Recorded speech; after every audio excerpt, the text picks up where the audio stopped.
Hello and welcome to my 5th cup of blueberry tea as your host, Gabrielle Knipe. I admire so much a friend of mine here in Canberra, Leia Zraten.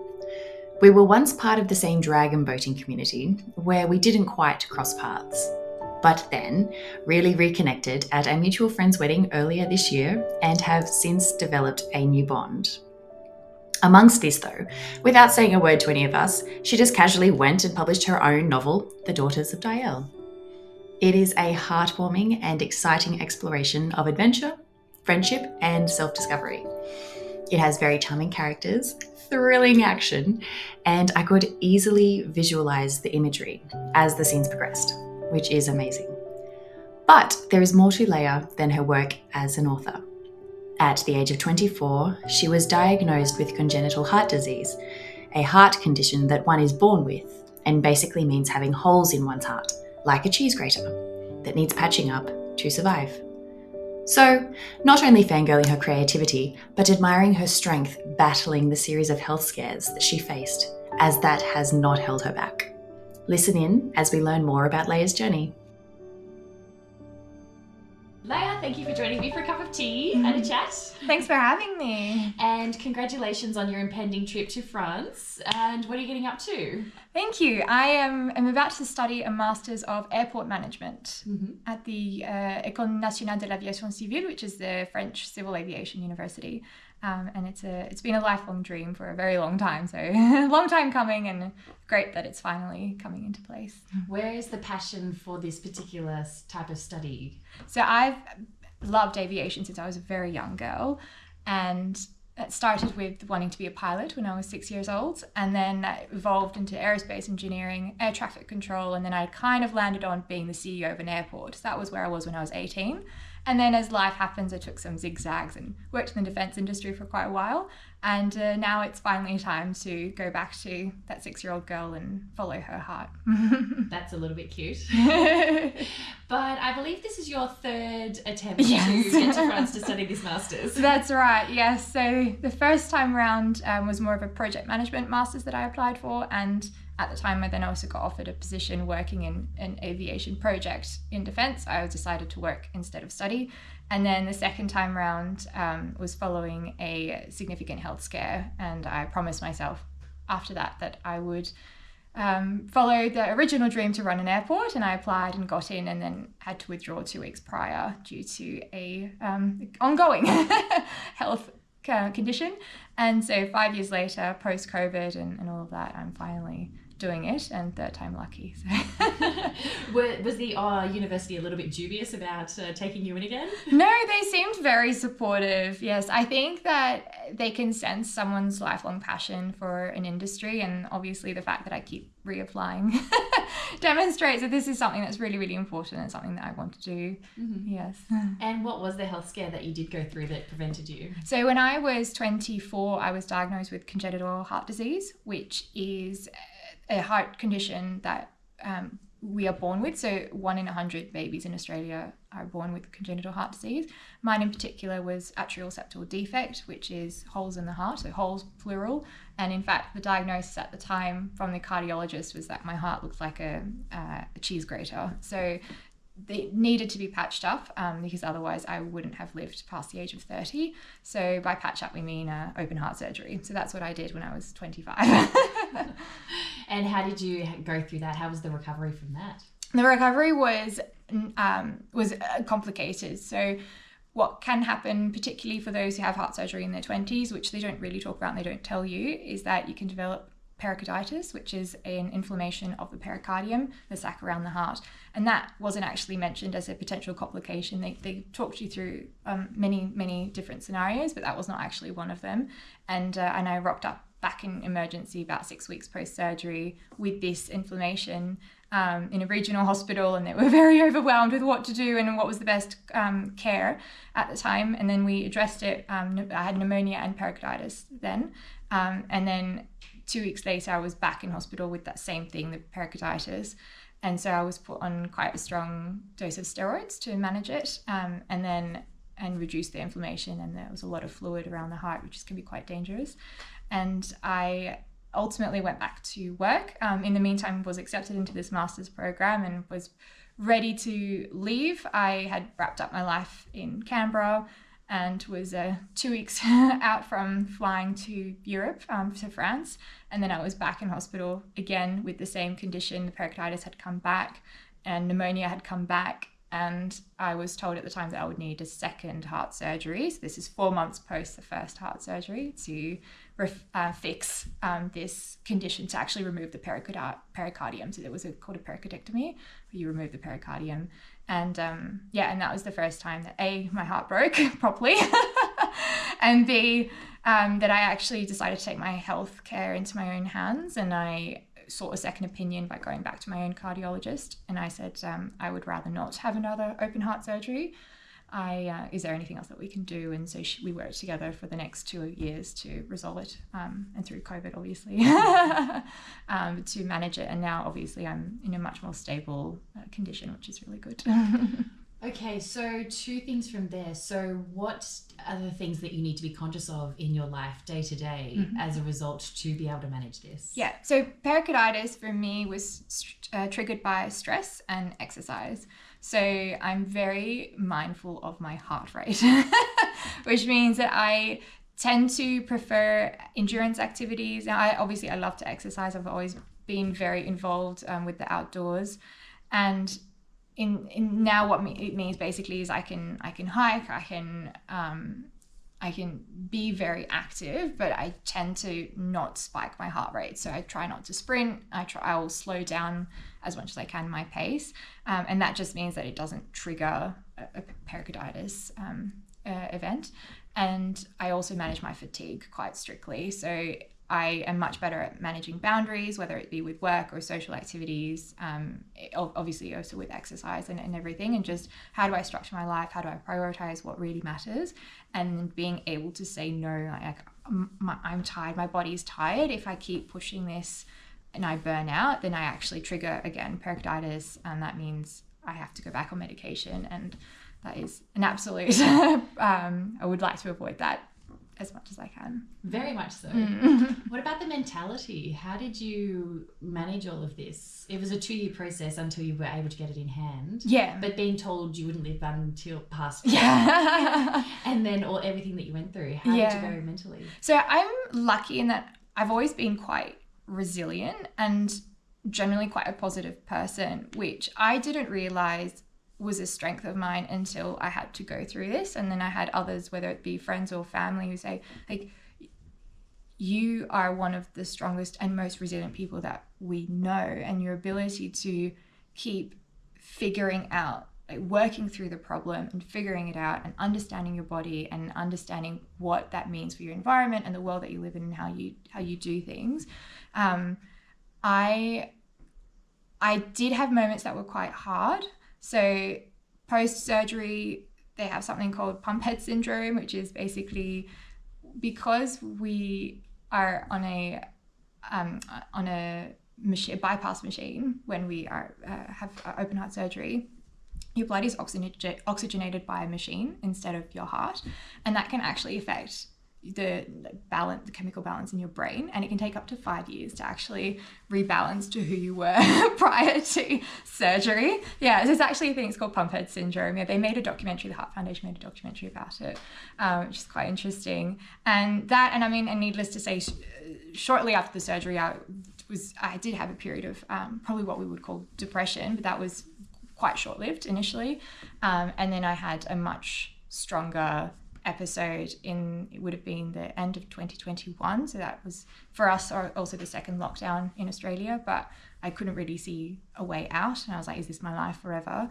And I was really fortunate to have help from the Australian Institute for Heart Research, and they have a funded, at the time it was a fully funded program to support cardiac patients and to improve our relationship with ourselves, basically. So it's how do we create the best possible quality of life after we've had a heart event. It's obviously not just for those with congenital heart disease, it's anyone who's had heart surgery of any kind. It's a really, really incredible program, and I'm still in touch with the psychologist who helped me. Yeah, that's fantastic. Yeah. Wow, it sounds like you are a very strong person to be able to get through this and to come out in this way, to still be having all these goals that you're kicking and climbing mountains. Yes. Where was the latest hike that you did? So I've been going up Mount Tennant every Saturday for the last 3 months, and I've actually just downloaded Strava, and it turns out I'm the local legend because I do it that often. And what about overseas? You went to South America? I did, yes. So in March this year, I went to Patagonia. So I wanted to hike the O-Trek for my 30th birthday. So that's what I did. It's an 8-day hike in Chile. And then I went over to Argentina and I did 10 days of hiking. So a through hike, the Humil circuit, as well as a lot of day hiking. For the 30th birthday that you were told you might not be able to see? That's right. Yes, it was a big moment. Huge load off the shoulders, actually, to have made this milestone. That's incredible. That's amazing. And writing as well. Is that a favourite pastime of yours? It is, yes. I've been writing my whole life. So I've got 2 loves of my life, aviation and writing. And I've been writing since I was probably 3 or 4 years old. Writing picture books about fairies and telling stories in the garden and using our imagination. Yes, and here you have published The Daughters of Dielle. Can you tell us a little bit about the story? Yeah, so the story is ultimately it's a story of a girl who wants to become the captain of a ship, and she finds her way by getting lost and meeting an all-female crew from the other side of the world. So we'll have to redo that because I still don't have my elevator pitch. All right, so I have just asked you to tell us a little bit about it. Yes. So The Daughters of Dielle is the story of a girl who falls overboard and she gets rescued by an all-female crew from the other side of the world. And through that process, she discovers what it is to have friends, what it is to be a leader, and also to understand what her abilities are and what she can bring to the world. Okay, immediately 2 thoughts from that. Well, first of all, tell me about the moment when this idea came to you. Yes, it's a good story. So in 2018, I sailed across the Atlantic Ocean. So I boarded a tall ship called the Bark Europa in Ushuaia in Argentina, and then we sailed to Antarctica, South Georgia, and then across to Cape Town. And I was about midway through, so about 4 weeks into the journey, and I was standing at the helm, and I had this thought of, what would happen if the ship became invisible right now because of the way that the wind was striking the sails and the way that, and because the right person was at the helm. What is that the right person is at the helm? And that's kind of where it started. And then I also had this image of a girl with short blonde hair and a big, thick white coat. And that was Finn. I knew her name was Finn. And then the rest happened as time passed by. Took about 6 years, but that's where the story started. So the ideas behind the book, were they important messages for you that you wanted to be able to share in the story? Yeah, so I am a big believer. Obviously, I was working in a male-dominated industry, so I was really interested in the idea of women in male-dominated industries, women in leadership. What does leadership look like, and what styles of leadership are best for different scenarios? Because I think that's something that we sometimes can gloss over when we're looking at leaders and the different crises that we might have. And then the importance of friendship. So I ultimately want the book and the series to be a celebration of women and friendship between women and how we hold each other up and really shine a spotlight on it, that it's such a beautiful thing and it's something to be valued. And I wasn't really seeing that in a lot of fantasy books that I was reading at the time. So I wanted that to be the strength of the story, and that's what it's about at the end of the day. Who was the support group that you had while you were bringing the story together? I've been really lucky because writing and reading go hand in hand. So I've had quite a lot of writer and reader friends who have helped me. I've got one friend who I would never have actually written the first manuscript if it weren't for her. And we went into lockdown in Canberra in March 2020, and she set me a challenge of like, I want to read your manuscript by the end of lockdown. And I was like, okay, let's do it. Challenge accepted. Yeah. So that's how the first draft was written. And then obviously I've had quite a few beta readers who were very supportive and gave honest feedback in the early drafts. And they were very patient as I kept sending them updates and asking for more feedback. Do you enjoy getting the feedback? I do. Yeah. Look, sometimes it's hard to hear when it's things of, whether it's a plot hole or something that needs to be removed, or that it's very confusing, or a turn of phrase that makes sense to me but doesn't to others who don't live in my head. But it's really, really important, I think, to take that feedback on board, because they help you write a better story, and they help you you have to be your own editor, because I obviously have self-published, so I need to be very strict with the way that I'm plotting and pacing my story, the information that's revealed in book 1 in particular. I had to remove certain things that would end up in book 2 and book 3. And it was really great to have people's clear, and they come in, they read it fresh, and they read it in one go, and they're also incredibly wide readers, so they were able to basically bring my book up to the standard of the best books that they've read, and really help lift my standard of writing. Yeah. Well, one particular feedback, your brother, there was one particular scene that he wasn't sold on, but you are wanting to advance in the sequel. Yes. How did his feedback help you make this decision? And do you feel that it will be better because of it being moved? Yeah. So that was a tender moment for me. This chapter is it was a scene that was an entire chapter, and it was one of my favorite moments of the original draft of book 1, and it was in the second half, and my brother made the point that the information reveal at like the second last sentence did not justify reading 3,500 words. He was like, is that it? Is this the point? So I accepted that, because what it did as a chapter is it kind of was doing something that the previous chapter also did, and so I kept one of the two. I had to decide which one to keep, and then I removed that chapter. And the great thing is I'm writing a sequel, and therefore it is going in book 2. Whether he likes it or not. That's right. Well, when you do write, how are you able to draft it in pen, not just tapping it out?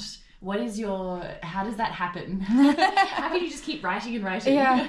Do you know, it's interesting because I've always been someone who writes by hand. So even at work, I'm the one with 1,000 notebooks, which I'm shredding at the moment, because I write everything down by hand. And it helps me think. It actually helps me understand information, process information, organize information. And when it comes to writing creatively, I like being able to follow the pen or follow my mind. So I'll be in a scene, and I have a mood. I know who's in it, and I basically what I'll do is I'll follow Finn, and I'll be in her head and look at what she's looking at and smell what she smells, and then speak to her friends who are in the scene with her, and then something else happens, and I'll have an idea of where the plot needs to go, or what the scene needs to do, what needs to happen, or a particular line of dialogue that might be waiting for me at the end, and I need to get there. But the advantage for me of writing by hand is that I get to explore that. Certainly not the most efficient way of writing. I do go down quite a few rabbit holes that never see the light of day, but I think it's the way for me that I can get in touch and make that world real, because I'm seeing it and living it through her. Whereas when I type, it takes me away from that world. Amazing. And when you set the scene for yourself, what do you like to listen to in the background to keep you creative? Yeah, good question. So I have gone through many YouTube videos. I do put really, really long YouTube videos on in the background. Often it depends on the mood or what I'm doing. So if I'm writing by hand, then I'll like to do Bridgerton orchestral has been my thing now. I started off more with just some really great fantasy tracks, or some like your classic fantasy, like movie, epic movie sequences. And I've also been listening to Yanni is one of my favorite composers, so I listen to a lot of his stuff. And otherwise, if I'm in a coffee shop, I do love absorbing just the environment of being in a coffee shop. So The Lord of the Rings trilogy, the soundtrack for that, Howard Shore, I do really love that. Where does it get the hardest to write? Hang on, what do I mean by that? Where does it get the hardest part to write? How should I question that better? We'll come back to that one. Okay. Okay. If your book was to be made into a movie, which actors would play your characters?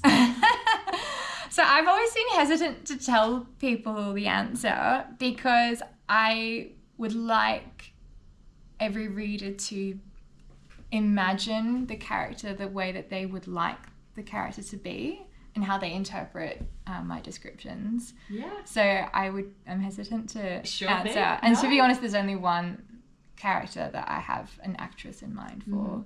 That's really cool. Yeah, so I can tell you. Okay, that one character. Absolutely. You're gonna laugh. So it's Captain Innes is Simone Ashley from Bridgerton. Oh, yeah. Ooh, I like. Yeah. So it was so funny because I've obviously was writing this before they cast her, and then they cast her, and I was like, oh my god, that's Innes. The jawline, I reckon she'd have so much fun playing. I just could see her having such a good time playing Innes. You'd be doing her a favor. Yeah. To walk into this role. Yeah. What is the most valuable piece of advice you have been given about writing? Oh,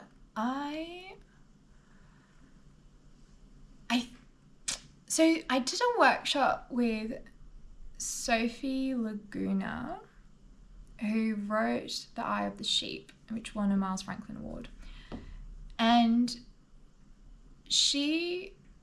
I'm not sure if it's advice exactly, but the way that she wrote The Eye of the Sheep is that it came from such a unfiltered moment in her life. And I think that's why I write by hand, and that's for me when I feel the closest to writing, is like write the story that comes to you in a really, like, don't try to write to a genre or a style or something, but in fact to write the best possible story for you is it often comes from a very, very organic part that you don't try. I'm not explaining this very well. Yeah, I think you just need to write the story that's true to who you are and what you want to say, rather than trying to fit into a mold or like what's trending at the moment, because then I don't think you'll ever be able to achieve your ability or your potential as a writer. That's incredible. Yeah. I enjoy that advice very much. Does that mean, would you come into a bit of a writer's block if you feel that you are leaning away from what is true to you? That's right. And it's actually happening at the moment in book 2 a little bit, because I feel like I'm writing a bit to the plots that are already happening, are already very, very overused at the moment. Whereas book 1 for me is so original, and it was easy to write because it was so different and I knew what was going to happen. So I'm working through that at the moment in book 2, and in fact, like undoing some of obviously the writing that I've done. Like, okay, I need to bring it back to the last moment where it was my story, and then write from there and write from that place. Amazing. What else have I got here? That one. If you were to write a spin-off about one of the side characters, which one would you pick? So I would love to write a spin-off about Aelid, who is my darling. Yes, she's the sweetest. Yes. So I think by the time that the tetralogy finishes, it's 4 books, I reckon she would be in a good position to have her own story. But we'll see. Well, we'll get through these 4 first. That's right. Okay, well, I think I've captured pretty good. Is there anything else you would like to mention or we can talk about? It was great. Cool. I had a great time. I'll wrap it up then. Yeah. This has been so much fun. Thank you so much for sharing yourself with me, and I can't wait for the sequel. And when you deliver it from France, will you be self-publishing while you are over there? Okay. That's the plan, yes. Yeah. Or are you looking to get a publisher? Look, if I was approached, I would definitely be extremely happy to work with a publisher in sharing the story. Yeah, incredible. Alrighty, well, all the best with it, and I can't wait for it. Thank you. Grab your very own copy of The Daughters of Dielle, available on Amazon. Leia has nearly completed book 2 of the Commandant series, and I cannot wait for more. I am just so fascinated by Leia's imagination. Enjoy!